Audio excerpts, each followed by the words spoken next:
People often say clothes don't matter, but I've learned they can tell an entire life story. The first thread of Michelle's began one quiet afternoon when I came home from school still in my uniform. Soft blouse, neat charcoal skirt, and the faint scent of rain on the hem. I pushed open my bedroom door and stopped. There, in front of my mirror, stood my 13-year-old brother, wearing one of my dresses. It was a light summer piece I'd left draped over a chair that morning. Pale color, gentle fabric that moved if you breathed near it. The neckline rested a little unevenly on his shoulders. The waist sagged slightly where it should have curved. Yet the look on his face was rapt. He didn't hear me at first. He turned from side to side, fingers brushing the skirt, watching the way it swayed. It was as if he'd stepped into someone else's sunlight. When he finally saw me in the doorway, he froze, hands catching at the fabric like a child guarding a secret. I remember the air felt charged between us. I could have teased him or demanded an explanation. Instead, I asked, "Do you like how it feels?" A tiny nod. That was all it took to change everything. We were much alike then. Slim, brown blonde hair, long legs we both complained about when shopping for trousers. I was taller, though only until she discovered high heels. In those early years, her hair was straight and restless. Mine curled when damp. We looked enough alike that when she began to experiment with clothes, she gravitated to my side of the wardrobe because everything fit closely enough to pretend it was meant for her. At dinner that night, I told her parents. I expected surprise or anger. Instead, there was a long pause and a calm question from Mom. "Did it make you happy?" He whispered yes. And that was that. Dad shrugged, said everyone deserved to feel comfortable in their own skin, and went back to slicing bread. Mom only added, "Next time, ask before borrowing." The tone made us laugh, the tension gone. From that evening on, the world shifted by degrees. He began to choose his clothes carefully, at first shyly, like someone handling a new language. Some afternoons I'd find him studying the hangers in my wardrobe, running a thumb across fabric to feel the difference between textures. We started talking about colors that suited him. Soft shades that brought warmth to his face, deeper tones that made his eyes brighter. Sometimes we'd sit together on my bed, clothes scattered around us, deciding what worked. He had opinions, liked the structure of fitted jackets, disliked stiff collars, and loved the freedom of sleeves that moved. It was endearing, watching someone learn who they were through fabric and thread. I became his co-conspirator. If we went to the shops, I'd point out pieces that might fit, pretending they were for me. I still remember one gray afternoon when we both came home with matching cardigans. Mine in a muted rose, his in cloud blue. We wore them around the house that weekend, and nobody said a thing. Gradually, his confidence stitched itself together. The way he carried himself changed. Shoulders that once hunched loosened. Laughter came easier. Clothes that had been disguises turned into invitations. This is me. We didn't talk about names yet or futures. We just existed in the small wonder of each day. Two siblings trying things on, discovering which garments made us feel most like ourselves. One Sunday I caught him again at the mirror, the same one from that first afternoon. But now the stance was different. Upright, certain. He'd chosen a simple outfit. Plain skirt, soft top. And the combination looked effortless. I realized he wasn't pretending anymore. When he noticed me watching, he smiled instead of flinching. "You look comfortable," I said. "I feel like me," he answered. That's when I knew the secret was no longer a secret. It might sound trivial. Just clothes. But in our house, garments became language. The textures spoke when words failed. A cardigan could say I'm trying. A neat blouse could whisper I belong. A pair of polished shoes could declare I'm ready. And every time my sibling chose something new, the message grew clearer. Our parents adapted without fuss. Mom would sometimes bring home something from town. Nothing elaborate, just an item she thought would suit. Dad learned to say, "You look nice today," with genuine ease. It was quiet acceptance, the kind that doesn't need ceremony. As for me, I learned to share. At first it was odd, watching someone else wear the clothes that once defined me. Yet the more I saw the joy they brought, the less I minded. We started to borrow from each other deliberately. Different belts, scarves, jackets. Sisters in everything but name. By the end of that year, the memory of surprise had faded, replaced by something ordinary and beautiful. Mornings of choosing outfits together, laughter over mismatched shoes, the hum of the hairdryer before school. The mirror that once reflected confusion now showed two young women standing side by side, adjusting sleeves and straightening seams. If anyone from outside had looked in, they would have seen nothing extraordinary.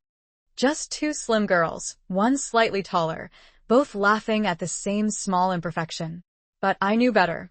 I was watching a transformation made of cotton and courage. That was how Michelle's story began. Not with a declaration, but with the whisper of fabric and the willingness to understand what it meant. 14th birthdays don't usually change a person's life, but Michelle's did. We'd been edging toward that moment for months. The quiet wardrobe raids, my parents' patient smiles, the unspoken understanding that the boy they'd named wasn't the person he saw in the mirror. So when Mum announced that they had a special present for him that morning, I already suspected what might be wrapped inside the box. It was a dress, red and white, the colors bright as celebration. The fabric was light enough to flutter when she lifted it, the sleeves trimmed with just a hint of decorative lace. For a heartbeat, she couldn't speak. Then she laughed, an astonished, bubbling sound I hadn't heard in years. "Try it on," Dad said, and he said it like an everyday thing, like suggesting someone try on a new coat. That simple tone, that calm acceptance, gave her permission to breathe. Upstairs, I helped her into the outfit. We didn't have all the trimmings that day. Just a few accessories borrowed from drawers, a ribbon in her still straight hair, a light cardigan because the spring air was cool. The red skirt brushed just above her knees when she turned. The white accents caught the sunlight from my window. She looked up at me, eyes wide and questioning, and I felt proud in a way I can't quite name. Mum peeked in and smiled. "Perfect," she said. "We'll go out like this." Our parents had planned a trip to the zoo. Some simple family outing. But now it became a kind of quiet debut. We climbed into the car together, Mum in a neat floral print, Dad in his weekend jacket, me in a navy skirt and soft jumper, and Michelle glowing in her new red dress. She fussed over the sleeves, smoothing every crease. I told her she looked lovely. She blushed so hard I thought the color might outshine the fabric. At the gates, the afternoon smelled of popcorn and rain. Children ran past holding balloons, and I watched Michelle walk among them, uncertain for only the first few minutes. The rhythm of the crowd carried her forward until she forgot to hide her hands or lower her gaze.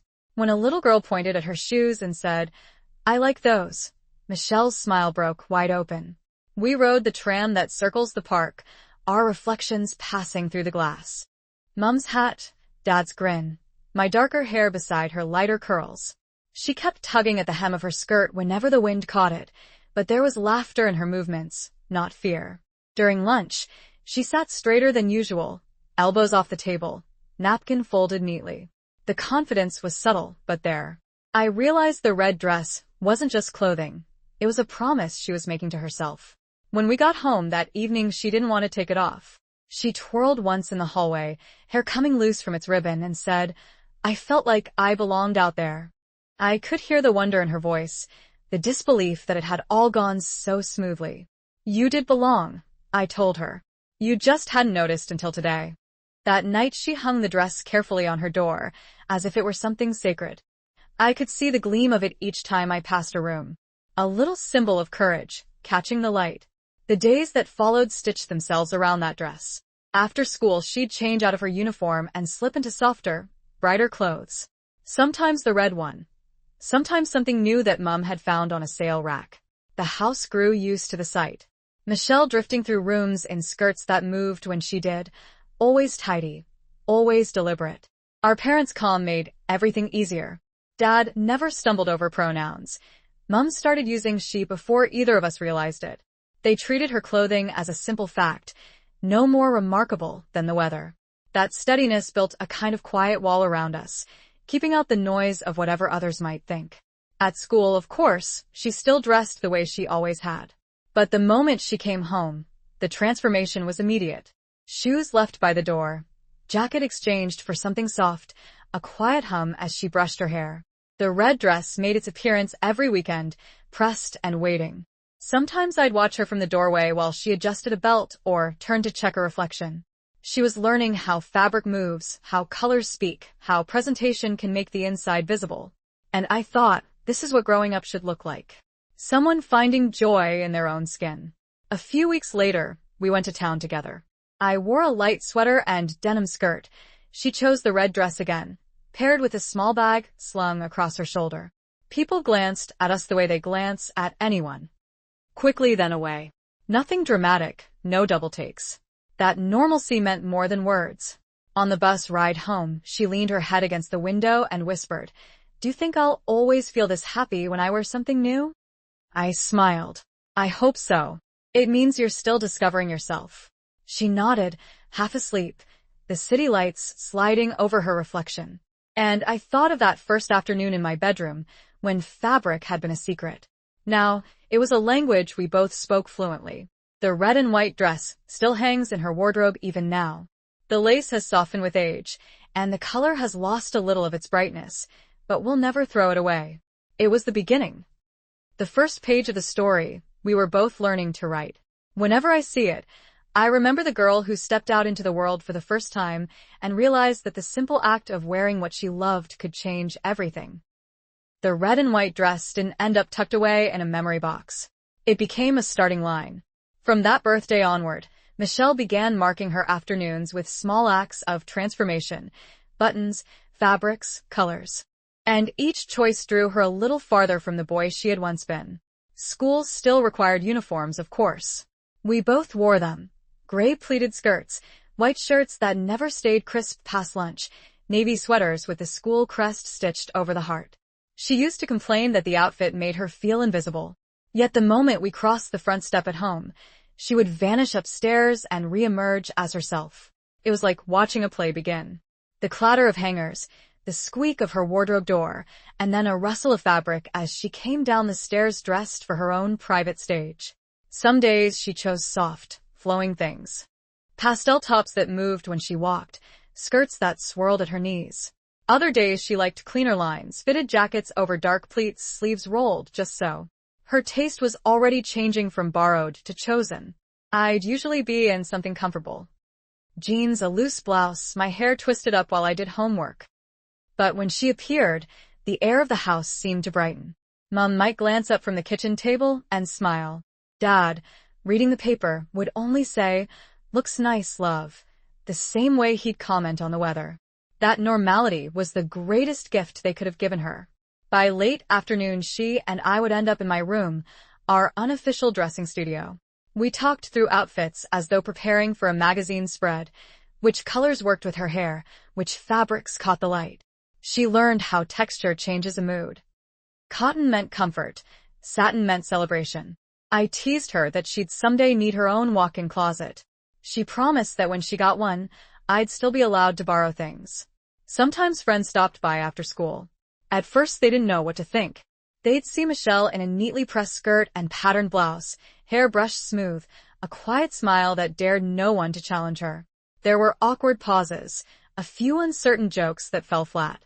But teenagers adjust faster than adults expect. Within a month, her closest friends were borrowing her belts, asking opinions on shoes, laughing about weekend plans as if nothing had changed. Acceptance, once it arrived, stayed. The real transformations happened in the small details, how she folded her clothes, the care she took hanging them up, the patience she'd never had before. It was as though respect for the garments became respect for herself. I noticed it even in her posture. Shoulders that once slouched under a backpack now carried confidence as easily as a cardigan. Autumn came, bringing the first cold mornings. We traded short sleeves for layers, light jackets, patterned scarves, the occasional soft hat when the wind picked up. Michelle adored scarves. She'd twist them in front of the mirror, testing different knots, sometimes wearing two at once just for the drama of it. "They frame the face," she said once, studying her reflection. "They make everything deliberate." Nothing about her identity was careless. It was crafted stitch by stitch. Our evenings turned domestic and gentle. While Mom prepared dinner, I'd help set the table, and Michelle would hum while polishing the cutlery, sleeves rolled up but always neat. Afterward, we'd sprawl in the sitting room watching television. She'd tuck her legs under her on the sofa, skirt falling naturally, completely at ease. The sight still touched me. The calm of someone who'd stopped pretending to be someone else. Weekends became experiments in color. Saturdays might mean soft shades. Lavender, sea green, cream. Sundays, richer tones. Burgundy, forest, navy. We go for walks through the park, two sisters comparing how the wind treated our hair. She always walked a half step ahead, testing the world's gaze and finding it harmless.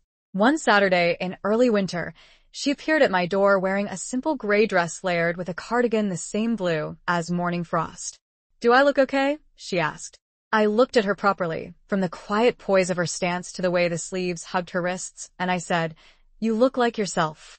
She grinned, relieved, and said that was all she'd wanted to hear. At school, boundaries still existed.